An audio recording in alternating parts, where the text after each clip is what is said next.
D.H. Lawrence once called the language in the Book of Revelations utterly unpoetic and arbitrary. He wrote, "Its splendiferous imagery is distasteful because of its complete unnaturalness.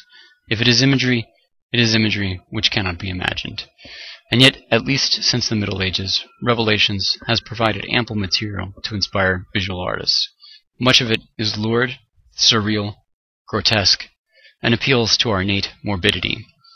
But there is a strange kind of beauty here as well, a fearful symmetry, to borrow a phrase from William Blake, which speaks to the awe human beings have always felt in the face of superhuman forces, whether they come from God or from nature. This depiction of the Last Judgment stands over the west entrance at Bourges Cathedral in France, and dates from 1270. It has two qualities which are characteristic of apocalyptic art. First, the design is symmetrical, indicating the justice of God's judgment. Under Christ's right hand, our left, are the blessed, and under his left hand, our right, are the damned.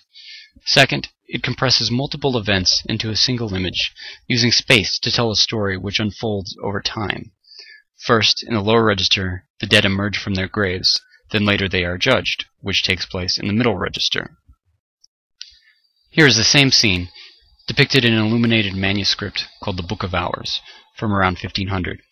The perspective here makes the damned appear closer to us, while the blessed appear farther away.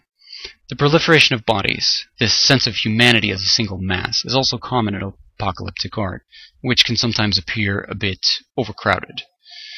This is probably the most famous image of the apocalypse, a 1498 woodcut by German artist Albrecht Dürer. It depicts the four horsemen let loose by the opening of the first four of the seven seals in John's vision. From left to right, the horsemen are death, famine, war, and the conqueror. Death on a pale horse has proven to be one of the most enduring apocalyptic images ever since. Another image from Dürer's series combines the opening of the fifth and sixth seals. It takes an image of destruction, the stars raining down from heaven, and gives it an overall symmetrical design. In some apocalyptic images, we can see symmetry without destruction, as in this incredible 1588 engraving by Jan Sadler, the 24 elders and the elect kneeling before a vision of the Holy Lamb. Apocalyptic art always seeks to overwhelm the viewer, whether through beauty or atrocity.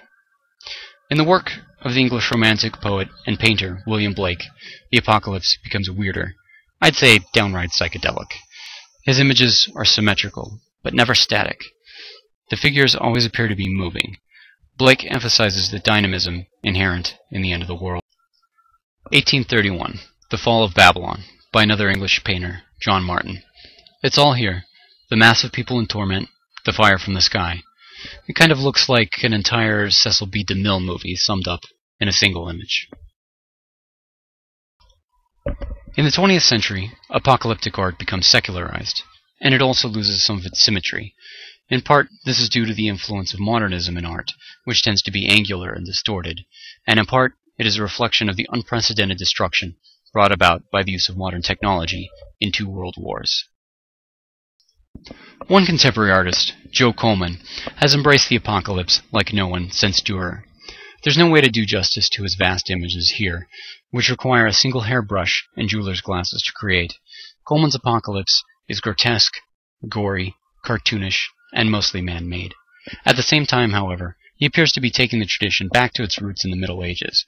As in a Gothic cathedral, the work is on a grand scale, and crowded with detailed figures, both hellish and heavenly, though mostly hellish, which are all fit into a grand, symmetrical design.